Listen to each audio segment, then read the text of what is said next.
posing some questions to her later on. But let me again go to DCP Frank Mba. Frank, you heard the Honorable Commissioner for Women Affairs, talk to us about. I mean, Minister, I beg your pardon. I'm sorry. It does happen. So sorry, Honorable Minister. I'm sorry. So, are there actionable plans now to effect the presidential charge on the office of the IGP? Very clearly, the Inspector General of Police, IGP Mohammed Abubakar Adamu himself, is actually a very passionate father. He is directly involved in the entire policing processes that we are putting in place to actually deal with this hydra-headed problem. First of all, the good thing again is that in the build-up to the lockdown, we had actually sat down, conducted our studies, and predicted that there could be a rise in sexual offenses. But in all honesty, we never really thought it was going to get that bad. But we actually did a situational analysis and made this projection. And so soon after that, the first thing the IG did was to order the strengthening of our gender desk. We have a gender desk, a very robust one, headed by a female deputy commissioner of police. And the good thing about the police officers who are manning the gender desk is that beyond the training they got at the police colleges or at the police academies or the detective trainings that they have undergone, they have also received specialized trainings on how to investigate rape cases and gender-based violence. What more directive? We are also going beyond that. Today, we are also beginning to adopt even non-core law enforcement approaches. For example, the police have established what we call the Police Rape Victims Foundation Desk, which is headed by a police doctor, a chief superintendent of police, Dr. Nonyewela. The Rape Foundation Desk of the police is providing emotional and psychological support to rape victims.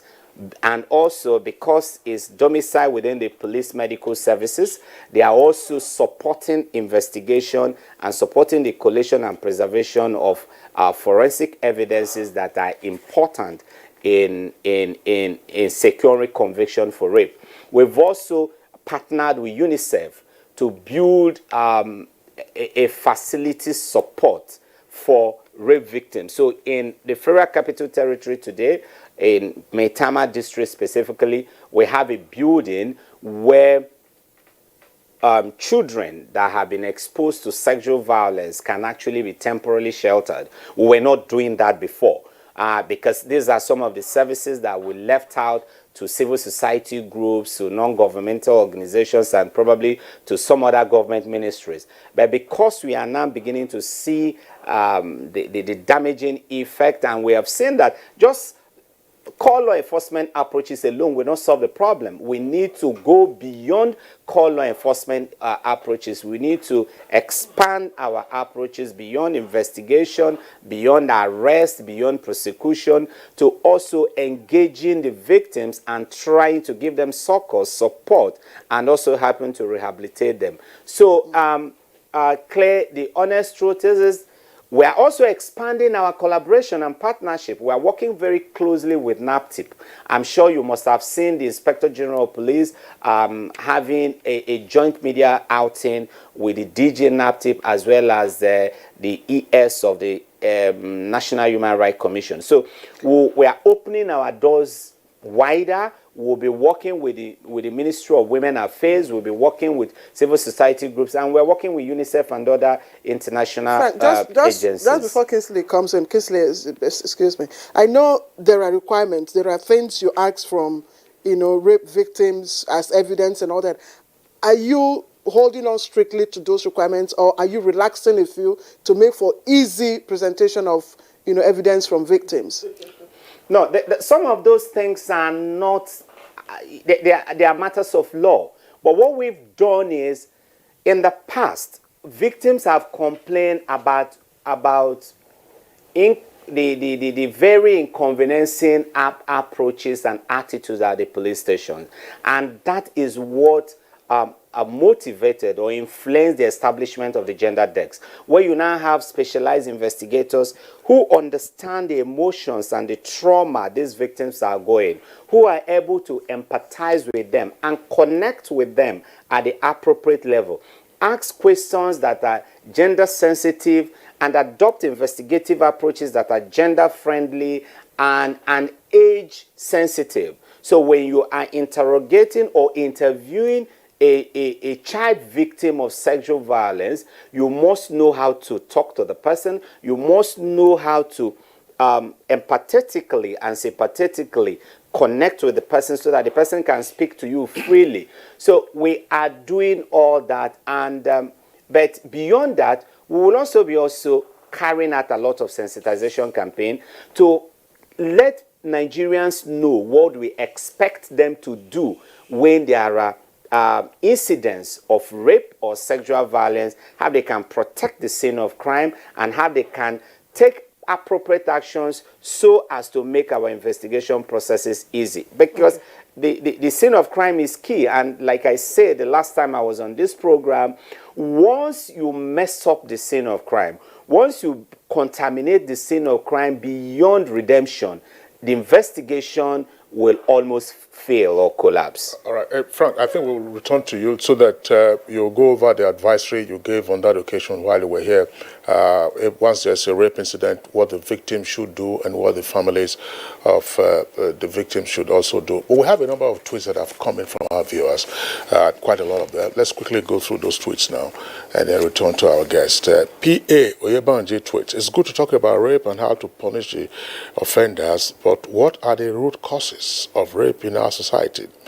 Now, rape may never stop irrespective of capital punishment unless the causes are addressed. Just like robbery, something is fundamentally wrong in our value system.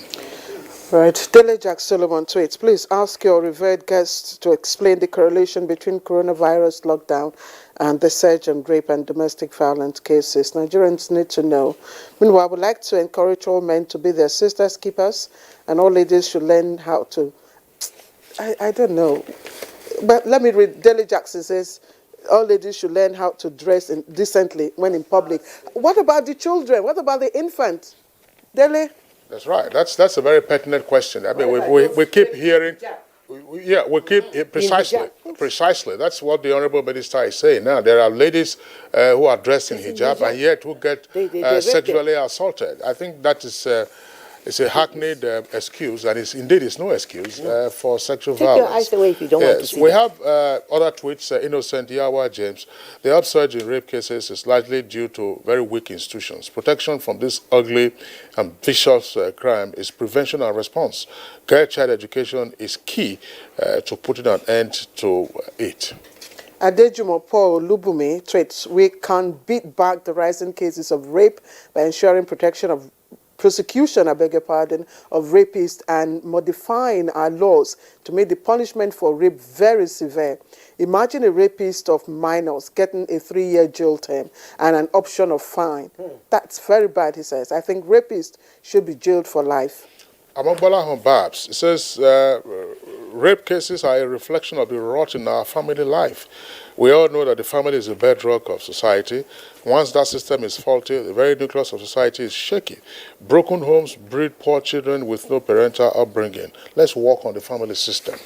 Motana Farouk, the story of Tamara is very emotional and sympathetic. Tears could not hold itself when she was narrating her story. I commend her courage for speaking out, and this will encourage many victims who are in trauma to get relief. Mike Anyakwo, the recent rape cases in Nigeria require draconian punitive measures against offenders. We must put a final stop to this menace. Otherwise, there will be a lot of copycats who will spring up. All right, Comrade Hamad tweets, really, the cases of rape is one of the social issues deviling our society and keeps traumatizing a significant number of people. The only solution to this problem is that the perpetrators should be severely sanctioned so that others would not emulate them. Law Alpha say rape is evil and unhealthy in any crime. In all situations, there's no justification for rape. A special court for rape should be established and life imprisonment will just be okay. All right. Adamo Estefanos states, rape is malevolent and insensitive act. Some people are behaving like animals just because of their selfishness and worldly quests by raping even small children. The culprits deserve to be penalized. Chris Simeon, we are looking for a way to put an end to COVID-19 pandemic and other infectious diseases, and then rape jumps in. This is very worrisome. All right. And Titus Monday, I just read out his recommendation. He said we should be looking at castration, and once one or two people are punished, other people will know that government is serious. That's Chris Simeon, and we already took those ones. Chris Simeon, Festus Akimboyewa. Let me go to Wangugu Silvanos. Now, it's unfortunate for such a dirty, disgraceful, and dehumanizing act as rape to become the order of the day in recent times. Now, how did we get here? If in all ages the relationship of man and woman had been for a man to go after a woman he loves. Okay, Ibrahim Abdul Salam Bello, I'm just taking your recommendations now. He said, leaving one to, he's just making the same, comments that everyone has said. So, Ibrahim Bello, thank you. Comrade Ngala, the rape cases may have become so serious in our society. Any rapist should be sentenced to death. We have Osman Bane Kanto says the factors responsible for rape can be attributed to moral decadence in society, evil and complete disregard of the scriptures, and weak penalties for offenders. And the possible remedies are enforcement of tough sanctions and death sentence. Okay, are you done, Kisley? Yeah, that's right. Okay, Cecilia Okoroma tweets, great girl, Tamara. It's only an animal that would have done that. The woman who gives away her daughter of 10 or 16 years to a 60 or 70-year-old is equally as guilty. It's same as Tamara. A man or a woman who does not have sexual urge control is an animal. Jumai Tabak, Honorable Minister, is a godly woman and a mother. I empathize with her. I've seen and heard her talk passionately about rape. I'm also crying with the crew. The story of Tamara is so sad. May God heal all victims of rape. You see, I'm really concerned about people who link indecent dressing. It's not the core. We've seen, again, we must emphasize this. We've seen ladies in hijab. Yes. We've seen children 3 months, 2 months. Yes. So how would you describe that? Fathers. So it goes, fathers raping their own children. It goes beyond the way we are dressed. It has to do with, anyway. This one says, there's no point making an argument that you are dressed the way you dress. It's no excuse. In any case, that's why we have a number of tweets, and the guests have also indicated that there is need for law enforcement to be much stricter and swifter. Yes. And the penalties, without mercy, without option. Yes, okay, let me quickly take this, Kingsley. Imran, the story of Tamara is very touching. I also want to remind us that about 70% happened within family, and that's the ones we don't even get to know. Precisely. Uncles, cousins, sometimes even fathers raping their own daughters. It's a disease. Mara so emotional to this program. All the women in the studio are crying. Rape is bad. It's not just all the women. I mean, Frank Umbad, who was a deputy commissioner of police and has been an investigator in some of these issues. And myself, I'm a father, I have daughters. And of course, I can't, just contemplate what I've been hearing with regard to what has happened to Tamara and indeed several other unreported cases. We know that we have an epidemic of sexual offenses in Nigeria, and in particular rape. And we have seen reports when we are reading the newspapers this morning and reviewing, persons are raped and then murdered. So how do you explain that? If you are a parent, you simply just allow the life of your daughter to be so easily wasted, unlawfully too. All right, these are the tweets that we can accommodate in the meantime. I recall this in the late 80s. in the late 80s in southern Africa, when you were having an uptick in HIV and AIDS cases, it just became part of the of the craze, if you like, amongst persons who were ill educated, that if they slept with a child, then they would immediately be cured of HIV and AIDS. In Southern Africa, it was quite common at the time. And of course, I'm sure you all know that South Africa continues to post very high numbers in terms of rape incidents. But back to Esther Uzoma. Now, the Honorable Minister was talking about drilling down to the community level as part of the platform for arresting these cases, whether advocacy or reporting, and then dealing with these issues.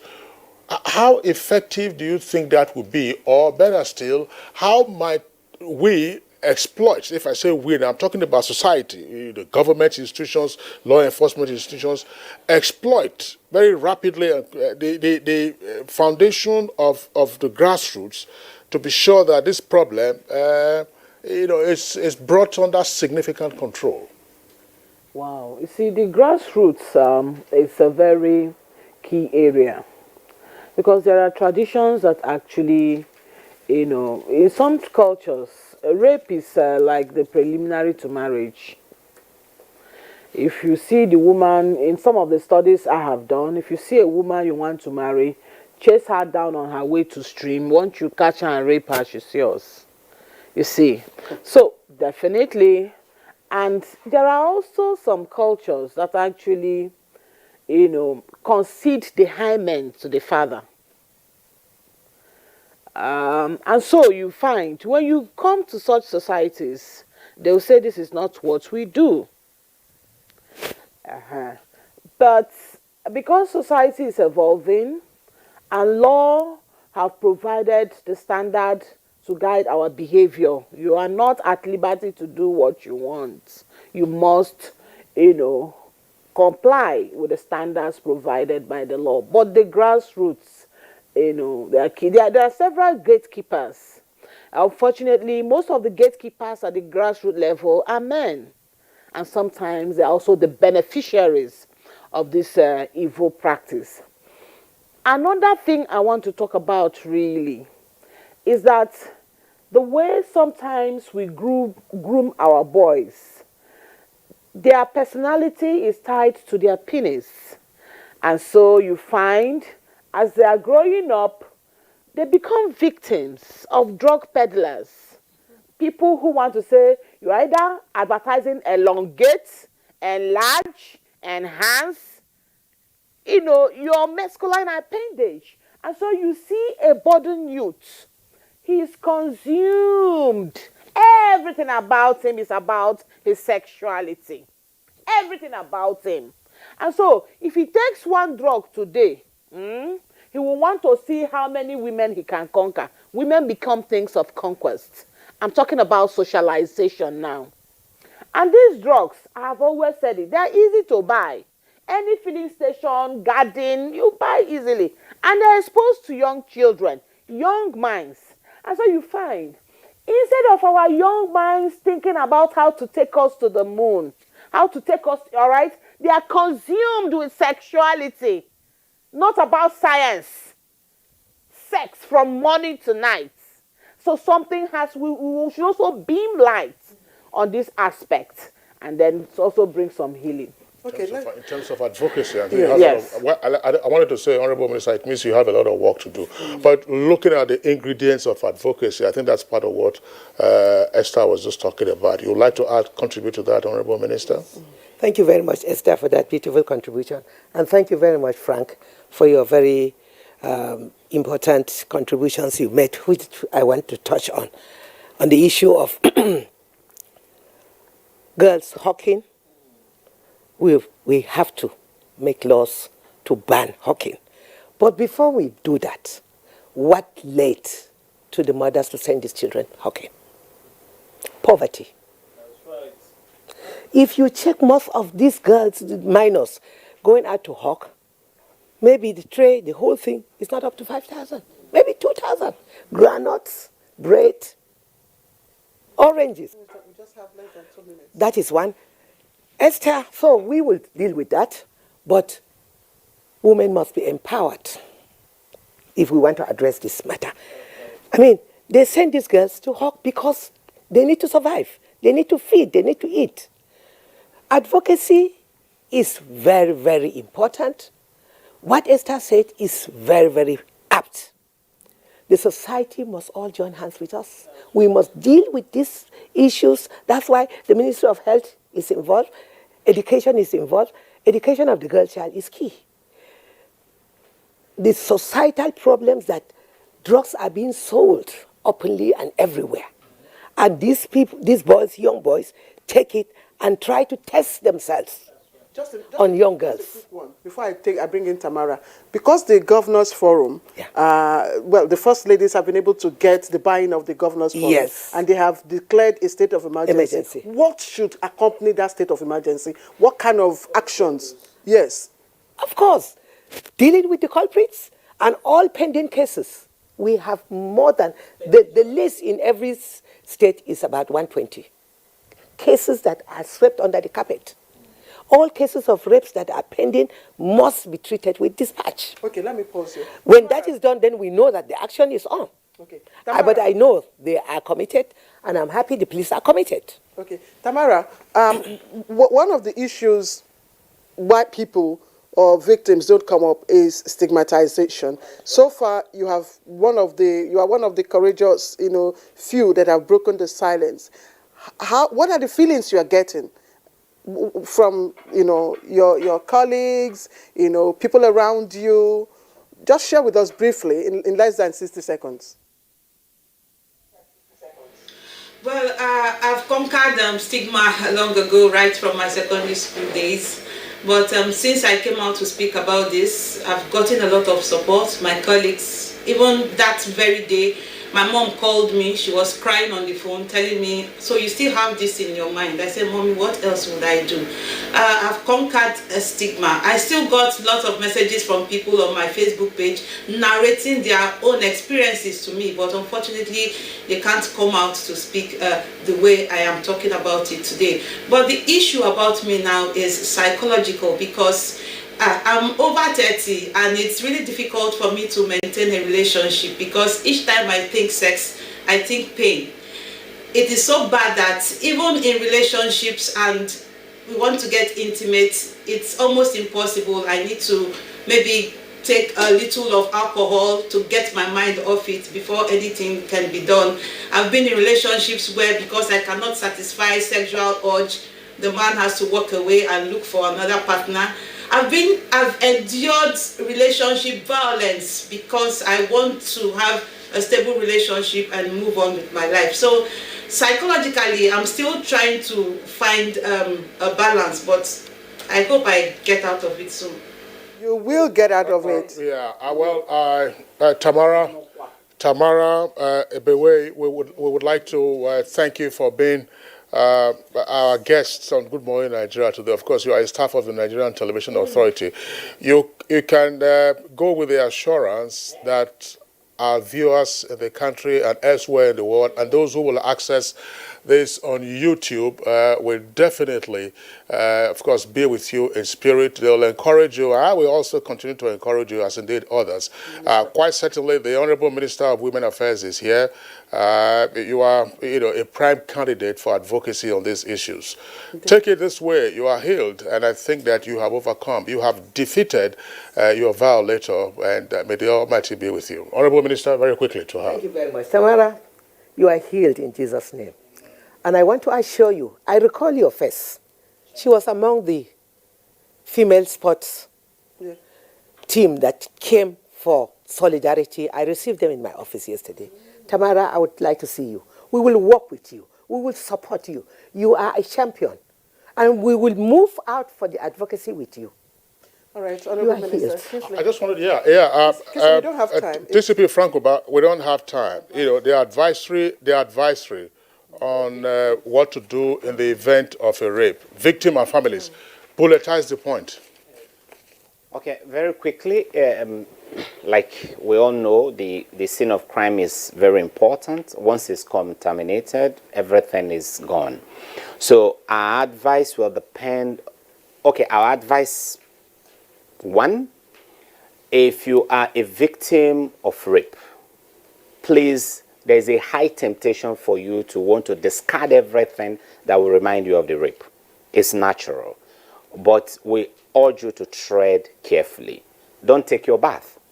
It's also difficult not to take your bath after being raped because you want to wash up immediately. But we appeal to you, it's important you don't take your bath. It is either you go straight to the police station and with the police investigators straight to the hospital. But even if the hospital is closer to you, you can even go straight to the hospital. But make sure you report to them that you've been raped so that they can collate the appropriate evidence. Number two, wherever the scene of the rape, please don't alter the arrangement there. Don't make the bed. Don't discard the condoms. Right. Don't do anything. Just preserve all the evidence for the investigators. DCP Frank Uba, this is a subject matter I will have to return to at some point. We'd like to appreciate you. First Public Relations Officer, Deputy Commissioner of Police, Honorable Minister of Women Affairs, Dame Pauline Talent, legal practitioner, Esther Uzoma, always a delight having you on Good Morning Nigeria today, even though, of course, all of us were whipping either outwardly or inwardly. And Tamara Bewe, a pleasure having you on Good Morning Nigeria. Thank you very much for your insights. On that note, we come to the end of Good Morning Nigeria for today and for the week. Stay safe and be well. Enjoy your weekend. I'm Kingsley Osagolo. Of course, you can access this edition on YouTube. I am Claire Adela Babros. Bye-bye.